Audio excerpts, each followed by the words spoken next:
भारत के कानून कितने सड़े हुए हैं, पुलिस व्यवस्था, न्यायिक व्यवस्था, प्रशासनिक व्यवस्था कितनी सड़ चुकी है, इसका उदाहरण आज के अखबार में छपा हुआ है। मथुरा में 1975 में निंदा सिंह जी ने अपनी पूरी जमीन, अपना पूरा मकान, सब कुछ अपनी बेटी को वसीयत किया था 1975 में। 1977 में यानी 1977 में वो मर गई जमीन वसीयत करने के बाद। उनके मरने के लगभग 20 साल के बाद 1996 में उनके गांव वालों ने उनको जिंदा कर दिया। 1975 में वसीयत किया, 1977 में मर गई। 1996 में उनके पड़ोस के दिनेश सुरेश ओम प्रकाश ने उनको जिंदा दिखा दिया कागजों में, और उनकी बेटी जिसको उन्होंने वसीयत किया था उसको मरा हुआ दिखा दिया। सोचिए जरा, भ्रष्टाचार कितना है, कानून का मतलब खौफ ही नहीं है। वसीयत किया 1975 में, मर गई वो 1977 में, उनको जिंदा दिखाया 1996 में 20 साल के बाद, और उनकी बेटी जो जिंदा थी उसको मरा हुआ दिखा दिया, और मरा हुआ दिखा के वो 13 एकड़ जमीन अपने नाम करा लिया 3 लोगों ने। उसके बाद 1996 से उनकी बेटी विद्या जो जिंदा थी वो अपने आप को, जिनको मरा हुआ दिखा दिया गया था, वो जिंदा होने का सबूत पेश कर रही थी। 29 साल 1996 से लेके अभी 3 दिन पहले तक 2025 तक वो कोर्ट में लड़ती रही और कागज़ दिखाती रही कि मैं जिंदा हूं, लेकिन अपने आप को जिंदा साबित नहीं कर पाई, और अब वो भी चली गई। ये है घटिया कानून का दुष्परिणाम। और ये कहाँ हुआ है? मथुरा में, भगवान कृष्ण की जन्मभूमि पे हुआ है। इसलिए मैं बार बार कहता हूँ, डॉक्टर बहुत अच्छा हो, जब तक दवाई नहीं बदलेगी बीमारी ठीक नहीं होगी। और ये पहली घटना नहीं है। एक जौनपुर में केस चल रहा है, 1985 से चल रहा है, 40 साल बीत चुके हैं, 400 तारीख मिल चुकी है, और रघुवीर मिश्रा 31 मार्च को मरे कि 2 अप्रैल को मरे, अभी यही तय नहीं हो पाया। केवल यह तय हो जाए कि रघुवीर मिश्रा 31 मार्च को मरे कि 2 अप्रैल को मरे, तो यह स्पष्ट हो जाएगा कि उनकी कौन सी वसीयत असली है, कौन सी वसीयत नकली है। और ये पूरे देश की कहानी है। ये गुजरात की भी कहानी है, यही उत्तर प्रदेश में भी हो रहा है, बिहार में भी हो रहा है, झारखंड में भी हो रहा है, बंगाल में भी हो रहा है, केरल में भी हो रहा है, दिल्ली में भी हो रहा है। क्यों हो रहा है? क्योंकि जो तहसील है वो भ्रष्टाचार का अड्डा बना हुआ है, जो डिस्ट्रिक्ट कोर्ट है वो भ्रष्टाचार का अड्डा बना हुआ है। आप कुछ भी कर लो, बस पैसा फेंको, तमाशा देखो। और ये सब क्यों चल रहा है? क्योंकि हमारे कानूनों का खौफ नहीं है। आप जरा सोचिए, जो निंदा सिंह जी 1977 में मर गई थी, उनको जब 1996 में यानी मरने के 20 साल के बाद जिंदा दिखाया है, तो पैसा दिया होगा ना, लेखपाल को पैसा दिया होगा, पटवारी को पैसा दिया होगा, कानूनगो को पैसा दिया होगा, नगर निगम से उनका जिंदा रहने का सबूत लिया होगा, उसके बाद तहसीलदार को पैसा दिया होगा, तहसील के रजिस्ट्रार को पैसा दिया होगा, सबको पैसा दिया होगा, तभी तो 20 साल के बाद वो जिंदा हो गई। और केवल जिंदा होने के लिए पैसा नहीं दिया होगा, उनकी बेटी को मरा हुआ दिखाने के लिए भी पैसा दिया होगा, उनका भी डेथ सर्टिफिकेट बनवाया होगा नगर निगम से, उनका भी बाकी और डॉक्यूमेंट बनवाया होगा अलग अलग जगहों से। ये खेल चल रहा है। आज की डेट में 5 करोड़ मुकदमों के कारण 5 करोड़ परिवार टेंशन में है। 5 करोड़ परिवार का मतलब, अगर एक परिवार में 6 आदमी मान के चलिए, तो 30 करोड़ भारतीय टेंशन में हैं। बेचारे वो तड़प रहे हैं कि उनको न्याय मिल जाए, न्याय नहीं मिल रहा, न थाने से न्याय मिल रहा। अच्छा, आश्चर्य की बात देखिए, विद्या सिंह जी पिछले 29 सालों से लड़ रही थी, और ये जो जिन्होंने फर्जी वसीयत करवाई थी उनके खिलाफ FIR करवाने के लिए थाने जा रही थी, कप्तान से मिल रही थी, ये DM से मिल रही थी, सबसे मिल के आ गई। और जिन्होंने फर्जी वसीयत करवाया था उनके खिलाफ FIR नहीं हुआ। जब वो मर गई हैं तब जाके उन दोनों को, जिन्होंने फर्जी वसीयत कराई थी, उनको पुलिस ने पकड़ा और पकड़ के जेल भेज दिया। अच्छा, जिन्होंने फर्जी वसीयत कराई थी उनको तो पकड़ के जेल भेज दिया, जिन्होंने फर्जी डॉक्यूमेंट बनाया था उनका तो कुछ हुआ ही नहीं। वो लेखपाल, वो पटवारी, वो तहसीलदार, वो पेशकार, वो नगर निगम का बाबू, जिन्होंने फर्जी सारे डॉक्यूमेंट बनाए थे उनको तो कुछ नहीं हुआ है। बनवाने वाले को तो चलो फिर भी जेल भेज दिया, और बनाने वालों का क्या? कुछ नहीं। पाप के भागीदार तो दोनों हैं, दोनों ने गलत काम किया है, तो सजा, जेल तो दोनों को जाना चाहिए था। लेकिन हमारे पास ऐसा कानून ही नहीं है। इसलिए मैं माननीय प्रधानमंत्री से हाथ जोड़ के निवेदन कर रहा हूँ, अगर देश में बदलाव चाहते हैं तो जुडिशियल रिफॉर्म करिए। आप केवल जस्टिस विद इन ईयर लागू कर दीजिए, भारत की GDP 2% अपने आप बढ़ जाएगी। जिस हम 5 ट्रिलियन इकोनॉमी की बात कर रहे हैं, जब तक जुडिशियल रिफॉर्म नहीं होगा, जब तक जस्टिस विद इन ईयर लागू नहीं होगा, वो हम अचीव नहीं कर सकते। और कर भी लेंगे तो कोई फायदा नहीं। जब आम जनता तड़प रही है, परेशान है, गांव में दिक्कत हो रही है, एक दूसरे के जमीन पे एक लोग कब्जा करते जा रहे हैं, जो भी गांव में दबंग है वो गरीब की जमीन पे कब्जा कर ले रहा है। कहां से सामाजिक समरसता आएगी, कहां से आपस में भाईचारा बढ़ेगा? कानून का कोई खौफ नहीं है। जो दबंग है वो गरीब के खिलाफ एफआईआर कर दे रहा है, और जो गरीब है बेचारा वो चाह के भी एफआईआर नहीं करवा पा रहा। विद्या सिंह आखिर लड़ी ना, 29 साल लड़ी है, एफआईआर नहीं करवा पाई। हाँ, मर गई तब जाके एफआईआर हो गया। मैं माननीय प्रधानमंत्री से निवेदन कर रहा हूं, सबसे पहले आप झूठ को गंभीर अपराध घोषित करिए। ये जो नई भारतीय साक्ष्य संहिता बनी है ये पहले से अच्छी है, लेकिन इसमें झूठ पकड़ने के लिए narco polygraph brain mapping test का प्रावधान नहीं है।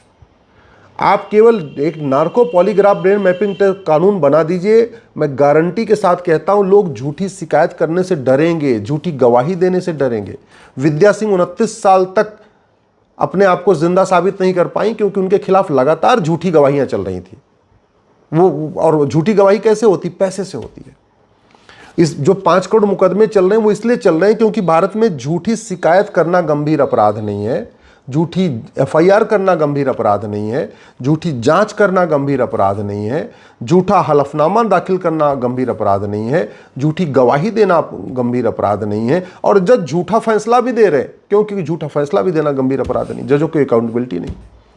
पुलिस चार्टर है नहीं कि हाँ भैया आपके पास शिकायत आएगी तो आपको 1 घंटे के अंदर एफआईआर करना ही करना है। हमारे पास पुलिस चार्टर नहीं है कि अगर आपने एफआईआर कर लिया तो आपको 3 महीने के अंदर जांच करना ही करना है। ऐसा कोई सिस्टम ही नहीं। हमारे पास एडमिनिस्ट्रेटिव चार्टर नहीं है कि तहसीलदार हो, चाहे वो एसडीएम हो, चाहे कलेक्टर हो, चाहे कप्तान हो, कि आपके पास जो शिकायत आई है आपको 1 महीने के अंदर या 15 दिन के अंदर या 2 महीने के अंदर या 3 महीने के अंदर आपको इसका हला भला करना ही करना। ऐसा कोई जो हमारे पास एडमिनिस्ट्रेटिव चार्टर भी नहीं है, ना जुडिशियल चार्टर है। जज जितनी मर्जी उसकी तारीख दे दे। जौनपुर में दिया है ना, चकबंदी अधिकारी ने 400 तारीख दिया है उन पिछले 40 साल में, और फैसला अभी भी नहीं किया। और अभी भी फैसला हो जाएगा तो चकबंदी अधिकारी के यहाँ, फिर बाद में एसओसी के यहाँ जाएगा, एसओसी के बाद डीडीसी के यहाँ जाएगा, डीडीसी के बाद चकबंदी कमिश्नर के यहाँ जाएगा, चकबंदी कमिश्नर के बाद हाई कोर्ट जाएगा, हाई कोर्ट के बाद फिर सुप्रीम कोर्ट आएगा। दबंग गांव में अत्याचार कर रहे हैं, उसका मूल कारण है घटिया कानून। थाने, चाहे वो नगर निगम हो, चाहे जो भी सरकारी डिपार्टमेंट, भ्रष्टाचार के अड्डे बने हुए हैं। फर्जी आधार बन रहा है 2-2 हज़ार रुपए में, फर्जी राशन कार्ड बन रहा है 2 हज़ार रुपए में, फर्जी ड्राइविंग लाइसेंस बन रहा है 3 हज़ार रुपए में, फर्जी बर्थ सर्टिफिकेट बन जाता है 2 हज़ार रुपए में, फर्जी एज सर्टिफिकेट बन जाता है 2 हज़ार रुपए में, फर्जी इनकम सर्टिफिकेट बन जाता है 2 हज़ार रुपए में। जब तक ये फर्जी डॉक्यूमेंट बनाना और बनवाना गंभीर अपराध नहीं होगा तब तक देश में शांति नहीं आएगी। फर्जी वसीयत बन जाती है, 10 से 15 हज़ार रुपये में फर्जी वसीयत बन जाती है, 10 से 15 हज़ार रुपये में फर्जी विरासत बन जाती है। पूरा खेल चल रहा है। आप 50,000 लाख रुपए तहसील में खर्च करिए, जिसकी चाहिए उसकी प्रॉपर्टी को आप रजिस्ट्री करा लीजिए, और रजिस्ट्री कराने के बाद वो बेचारा तड़पता रहेगा, करता रहेगा। इसलिए मैं माननीय प्रधानमंत्री से निवेदन कर रहा हूँ, पहली बात तो ये भारतीय न्याय संहिता में एक चैप्टर डालिए, offence relating to cheating, fraud, forgery, और इसमें चीटिंग, फ्रॉड, फोर्जरी को गंभीर अपराध घोषित करिए। इसको बलात्कार के समान गंभीर अपराध घोषित करिए। चीटिंग, फ्रॉड, फोर्जरी में कम से कम 10 साल की सजा और अधिकतम 20 साल की सजा, मिनिमम 10 ईयर की सजा का प्रावधान करिए। झूठी शिकायत, झूठी गवाही, झूठा एफिडेविट, झूठा हलफनामा में कम से कम 10 साल की सजा का प्रावधान करिए। झूठे डॉक्यूमेंट बनाने पे, झूठी वसीयत, झूठी विरासत, झूठा एज सर्टिफिकेट, झूठा डेथ सर्टिफिकेट, झूठा बर्थ सर्टिफिकेट, झूठा आधार, झूठा पैन कार्ड, इसको जो झूठा कागज बनाना और बनवाना दोनों गंभीर अपराध घोषित करिए। केवल बनवाने वाले को सजा देने से बात नहीं बनेगी जब तक बनाने वाले को सजा नहीं मिलेगी। और इस 1858 में जो ये सिविल प्रोसीजर कोड बना था जिससे ज़मीन का मुकदमा तय होता है, हालांकि अमेंड होकर 1908 का बन गया है, लेकिन इसको बदलिए। ये नया कानून ज़रूरत है। आप प्रॉपर्टी को आधार से लिंक करिए। 1861 का पुलिस एक्ट बदलिए, भारत में पुलिस रिफॉर्म करिए, पुलिस चार्टर लागू करिए। यह रिप्रेजेंटेशन ऑफ पीपल एक्ट को बदलिए। भ्रष्टाचारियों के चुनाव लड़ने, पार्टी बनाने, पार्टी पदाधिकारी बनने पर आजीवन प्रतिबंध की व्यवस्था करिए।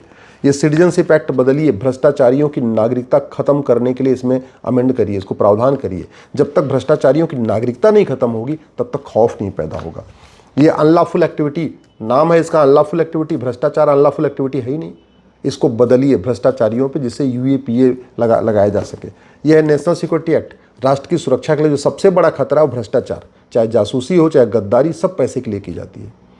तो राष्ट्र की जो एनएसए है ना, इसको बदल के इसमें भ्रष्टाचार को राष्ट्र की सुरक्षा के लिए खतरा घोषित करिए। ये प्रिवेंशन ऑफ करप्शन एक्ट, सड़ा हुआ कानून, ऐसा सड़ा हुआ कानून कि लोगों को भ्रष्टाचार करने में कोई खौफ ही नहीं पैदा है, इसको बदलिए। ये बेनामी प्रॉपर्टी एक्ट, खूब लेन देन चल रहा है, खूब तहसील में लेन देन चल रहा है, सब कुछ चल रहा है। क्यों? कानून इस सड़ा हुआ है, कानून का कोई खौफ नहीं है। ये मनी लॉन्ड्रिंग के जरिए ज़बरदस्त पूरा खेल चल रहा है। क्यों? क्योंकि कानून सड़ा हुआ है और कानून अब इसको बदलने की ज़रूरत है। शिक्षा में संस्कार देंगे, उससे भी भ्रष्टाचार फर्क पड़ेगा। तो राइट टू एजुकेशन को भी बदलना पड़ेगा। ये पूरा जो कालाधन का कारोबार चल रहा है, क्यों चल रहा है? क्योंकि कानून सड़ा हुआ है, कानून घटिया है। मैं माननीय प्रधानमंत्री जी से हाथ जोड़ के निवेदन कर रहा हूँ, भारत में अगर शांति चाहते हैं, खुशहाली चाहते हैं, तो कानूनों को बदलिए। बिना कानून बदले कोई परिवर्तन नहीं आएगा। गांव में जो अशांति है, जो लोग खुश नहीं है, उसको इसलिए नहीं है क्योंकि कानून हमारे सड़े हुए हैं, कानून हमारे घटिया हैं। गांव में जो सामाजिक समरसता टूटी हुई है, उसका मूल कारण है घटिया कानून। गरीब जो परेशान है, उसका मूल कारण है घटिया कानून। किसान, मजदूर, सब लोग परेशान है सड़ी हुई न्यायिक व्यवस्था से। इवन व्यापारी भी परेशान है, मिडिल क्लास परेशान है, अपर क्लास परेशान है, एलिट क्लास परेशान है। कोई ऐसा, हिंदू भी परेशान है, मुसलमान भी परेशान है, पारसी भी परेशान है, ईसाई भी परेशान है, ब्राह्मण भी परेशान है, क्षत्रिय भी परेशान है, वैश्य भी परेशान है, दलित भी परेशान है। किससे परेशान है? घटिया कानूनों से।